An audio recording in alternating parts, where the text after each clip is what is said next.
বন্ধুরা দেখুন ঝুরি ভাজাটা কতটা মুচমুচে আর কতটা সুন্দর হয়েছে দেখুন। আর আমি কিছুটা লাল করে ভেজেছি, একটু কড়া করে, আর কিছুটা হালকা করেও ভেজেছি। আর কতটা সুন্দর মুচমুচে, খেতে কিন্তু দারুণ লাগবে। আর অনেকদিন পর্যন্ত বাড়িতে সংরক্ষণ করেও কিন্তু এটা খেতে পারবেন। নমস্কার বন্ধুরা, চলে এসেছি আরো একটা রেসিপি নিয়ে। তো আমার প্রত্যেক বন্ধুদের কাছে অনুরোধ রইল, আপনারা এই রেসিপি দেখুন। আমি আশা করছি রেসিপিটি আপনাদের খুব খুব ভালো লাগবে। তো আমি আজকে বাড়িতে বানাবো একদম দোকানের মতো বাদাম ঝুরি ভাজা।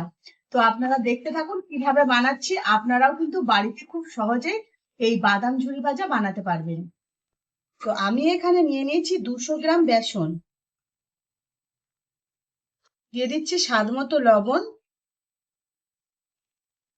আর দিয়ে দিচ্ছি একটু গুঁড়ো হলুদ, আর দিয়ে দিচ্ছি একটু গুঁড়ো লঙ্কা, ঝাল লঙ্কার গুঁড়ো। এই সব উপকরণগুলো বেসনের সঙ্গে ভালো করে এইভাবে মাখিয়ে নেব, দিয়ে অল্প অল্প জল দিয়ে বেসনটাকে মেখে নেব। অল্প অল্প জল দিয়ে বেসনের এই ব্যাটারটা এইভাবে সুন্দর করে তৈরি করে নেব। যত ভালো করে এই ফেটানো হবে ততই কিন্তু ঝুরি ভাজাগুলো সুন্দর হবে। তো বন্ধুরা, বেসনের ব্যাটারের ঘনত্বটা কিন্তু এরকম রেখেছি, খুব বেশি মোটা বা খুব বেশি পাতলা কিন্তু করিনি। এইরকমই ব্যাটারের ঘনত্বটা রাখতে হবে।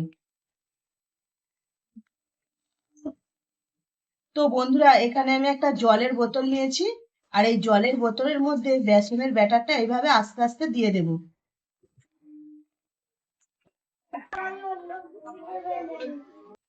তো বন্ধুরা, সব বেসনের ব্যাটারটা কিন্তু আমি আস্তে আস্তে করে এই বোতলের মধ্যে নিয়ে নিয়েছি।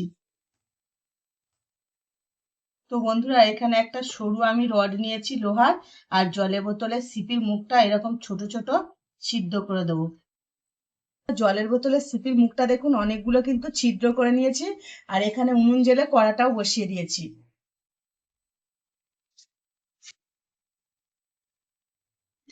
কড়া গরম হয়ে গেছে, কড়ার মধ্যে দিয়ে দিচ্ছি পরিমাণ মতো সাদা তেল।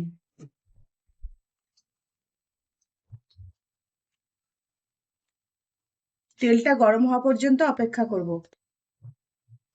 তেল গরম হয়ে গেছে, এবারে ঝুরি ভাজাগুলো আমি ভেজে নেব।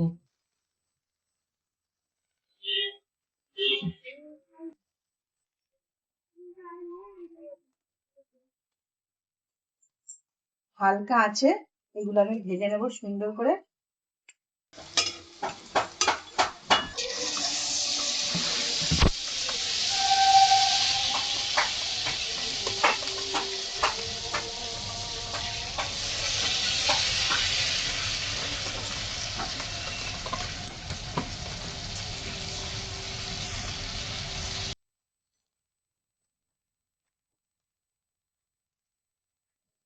তো বন্ধুরা, এইভাবে সুন্দর করে আমি ঝুড়িগুলো ভেজে নেব। আর দেখুন কতটা সুন্দর হয়েছে ঝুড়িগুলো। একটু ভাজা হলে তারপর আমি উল্টে দেব।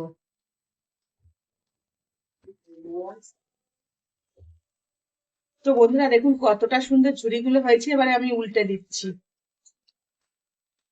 উল্টে দিয়ে এইভাবে নেড়ে দেবো, ঝুড়িগুলো গা ছেড়ে দেবে। উল্টে পাল্টে এইভাবে ঝুড়িগুলোকে সুন্দর করে ভেজে নিয়েছি।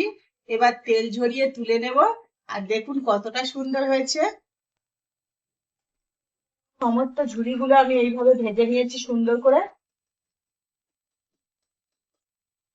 এবারে বাদামগুলো ভেজে নিচ্ছি।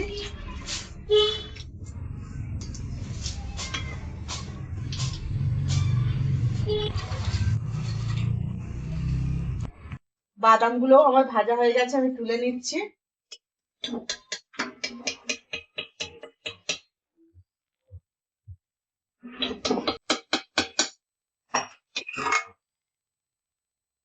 তো বন্ধুরা, দেখলেন তো কত সহজেই বাড়িতে তৈরি হয়ে গেল এই দারুণ ঝুরি বাদাম ভাজা।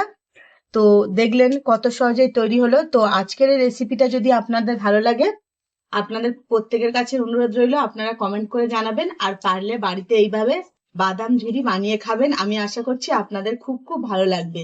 তো বন্ধুরা, লতিকা রান্নাঘরে আজকের রেসিপি এ পর্যন্ত। আবার দেখা হবে নতুন একটা রেসিপি নিয়ে। ততক্ষণ আপনারা ভালো থাকবেন। বাই।